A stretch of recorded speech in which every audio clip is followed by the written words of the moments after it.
Buenos días, queridos oyentes, telespectadores y seguidores de Florencia Mía y del canal Resurgimiento. Hoy tenemos la noticia de que el retrato de Michele Marullo Tarcaniota de Botticelli busca comprador, al igual que el joven sosteniendo un medallón que vimos el otro día. El precio estimado de la obra es de 30 millones de euros. Bien, es un cuadro que conocíamos porque ha estado mucho tiempo expuesto en el Museo del Prado y ahora vamos a hacer un resumen de toda su historia y del personaje retratado. Es otra de las pocas obras de Botticelli que quedan en manos privadas y es propiedad de la familia catalana Guardans Cambó. Fue declarado bien de interés cultural en 1988 y por ello tiene restricciones para su salida de España. ¿Y quién fue Michele Marullo Tarcaniota? Fue un soldado poeta, hijo de Marilio Marullo, un noble de la ciudad griega de Dimi, y de Euphrosyne Tarcaniota, emparentada con la estirpe de los paleólogos de Grecia. Durante el asedio de los turcos a Constantinopla en 1453, la familia de Michele se exilió a diferentes ciudades hasta llegar a Ragusa, en Italia. Marullo siempre se consideró a sí mismo un exiliado de Constantinopla. Sus datos biográficos los conocemos gracias a la vasta producción poética que nos legó. Es muy probable que la familia tuviese una estancia en Ancona, donde Tarcaniota aprendería filosofía y letras. Su vida familiar primero y como soldado después le obliga a vivir de un lado a otro. Sus estancias se repartirán entre la península itálica y los países balcánicos. El 3 de agosto de 1489 estaba en Florencia. Lo sabemos por la correspondencia entre Alejandro Farnesio y Stefano de Aláquila. Allí Tarcaniota encontró la protección de Lorenzo y Giovanni di Pierfrancesco di Medici y coincidió con un adolescente Miguel Ángel y Botticelli, que contaba ya con 34 años. La gran hospitalidad recibida por el escritor será inmortalizada en su obra Del himno a la luna. En Florencia los intelectuales más importantes del momento eran Marsilio Ficino y Angelo Ambrogini, alias Il Poliziano.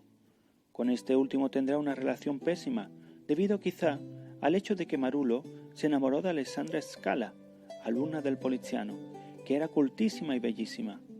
La obra literaria Antología griega fue traducida por ambos, pero los humanistas y eruditos de su tiempo no dudaban en que la traducción de Michele era más profunda y certera.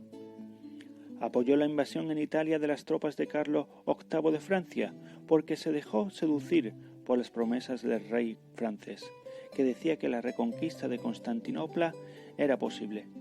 Las sucesivas debacles del rey galo en la península itálica devastaron a Tarcaniota, que volvió a Florencia en 1496. Fue entonces cuando se casó con Alessandra Scala, que era hija del canciller de la señoría, el gobierno de Florencia. Una mujer que lo tenía todo: belleza, cultura y poder económico.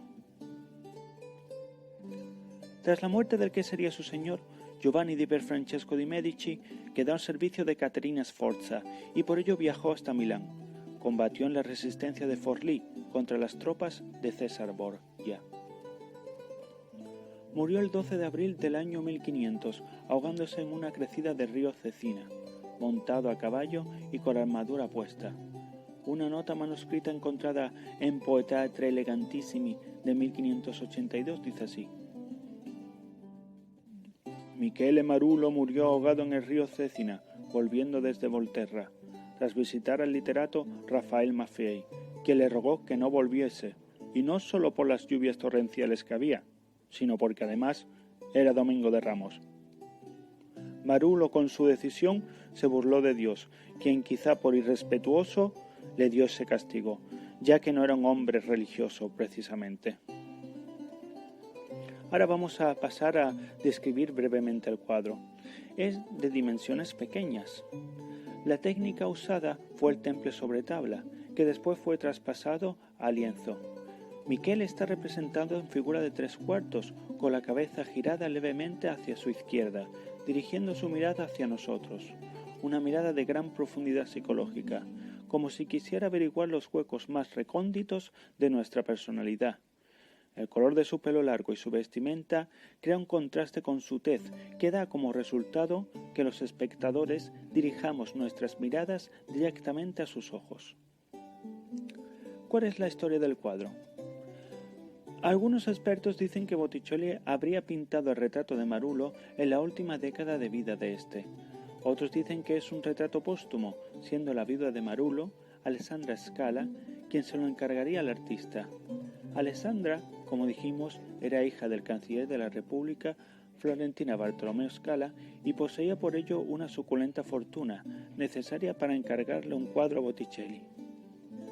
Decir que el matrimonio entre los dos eruditos inspiró a la escritora George Eliot, de época victoriana, para crear su obra Rómola, en la que sus personajes fueron una joven intelectual y un erudito griego y aventurero. La primera mención del retrato de Marullo se conoce es de 1521, cuando Paolo Giovio vivía en Florencia y escribe que en su colección de retratos hay uno de Marullo, aunque no menciona el nombre del artista. El retrato fue entonces atribuido a Filippino Lippi.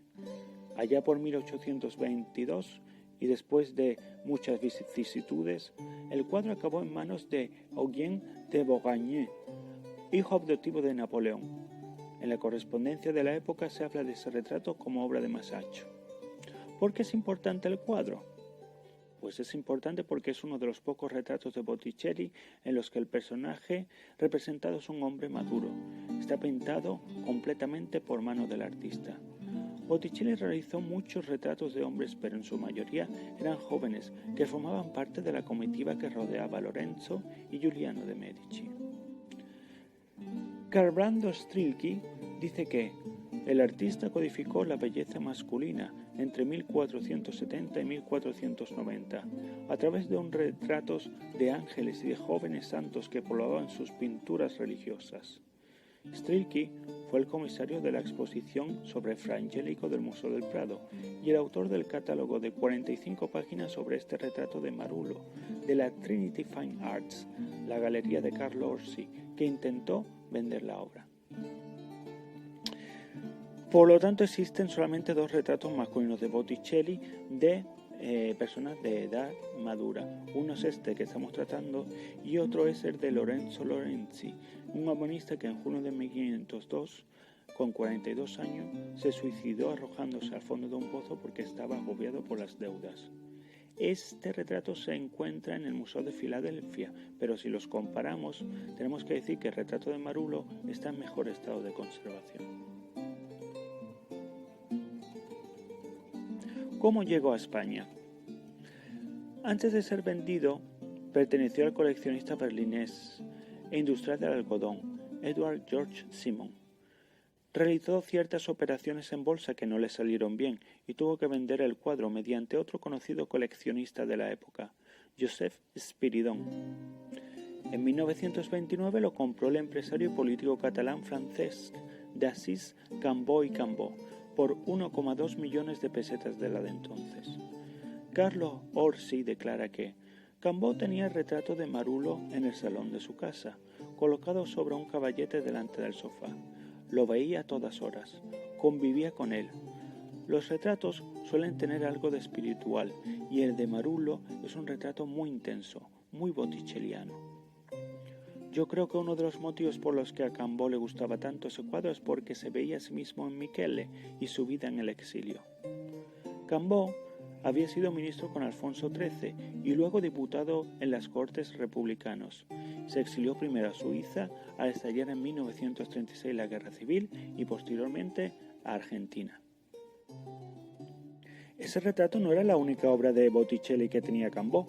También le compró a Spiridon los 3 magníficos cuadros de Botticelli que representan escenas de la historia de Nastalio degli Onesti, extraída del Decamerón de Boccaccio. En 1941, cuando Cambó se exilió a Buenos Aires, donó esas 3 tablas de Botticelli y otros importantes cuadros al Museo del Prado. Pero en ese lote no estaba incluido el retrato de Marullo, del cual el político quiso seguir disfrutando. la investigadora Inma Socias explicó que mientras Francesc Cambó consiguió que las autoridades del régimen le dejaran sacar del país 8 de sus obras, firmadas por Rubens, Tiziano, Tintoretto o Del Piombo, para decorar su casa argentina, ofreció a cambio al Prado, entre otras, esas 3 de Botticelli. Tras la muerte de Cambó en 1947, el grueso de su colección de arte, incluidas obras de Sebastiano del Pombo, Tiziano, Cranach el Viejo, Tintoretto, etc., pasó a formar parte del entonces Museo de Arte de Cataluña. Pero el retrato de Marulo siguió en manos de la familia porque Elena Cambó, la hija del político, decidió quedárselo para su patrimonio personal. Años después, explicó que había elegido esa obra por lo mucho que significaba para su padre. Bien, vamos a ver un poco cuál ha sido el recorrido del cuadro estos últimos años. Bien, en 1988 dijimos que había sido declarado bien de interés cultural cuando era ministro de Cultura Jorge Semprún, y por ello el retrato de Marulo, de ser vendido, no puede salir de España. El lienzo permaneció en un salón de la Casa Cambó, en la Vía Laietana de Barcelona, hasta que el edificio se transformó en 2016 en un hotel de lujo Grand Central. Después, ha estado los últimos 15 años cedidos en préstamos al Museo del Prado. En todo este tiempo la institución cultural no ha mostrado suficiente interés en adquirir el cuadro.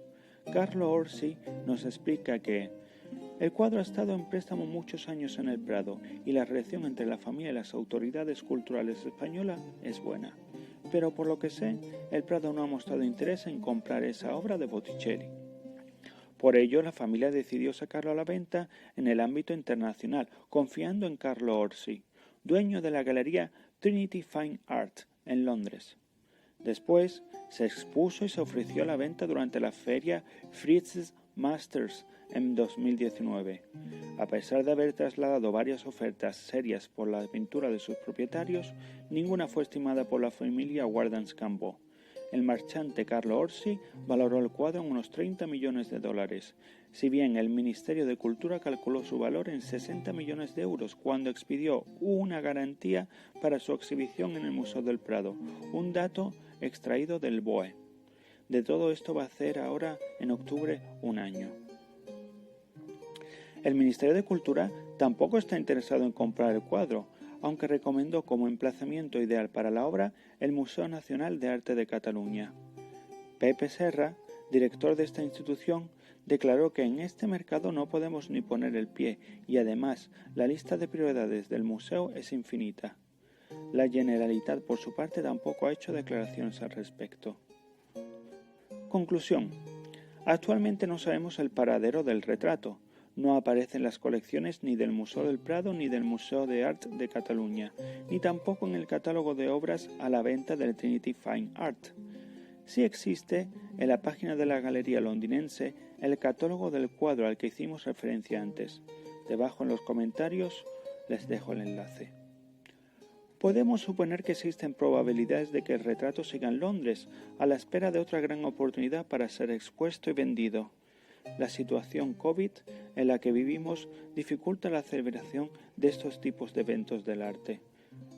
Otra posibilidad es que el cuadro haya regresado a la casa de los Cambó, al no existir ninguna oferta firme.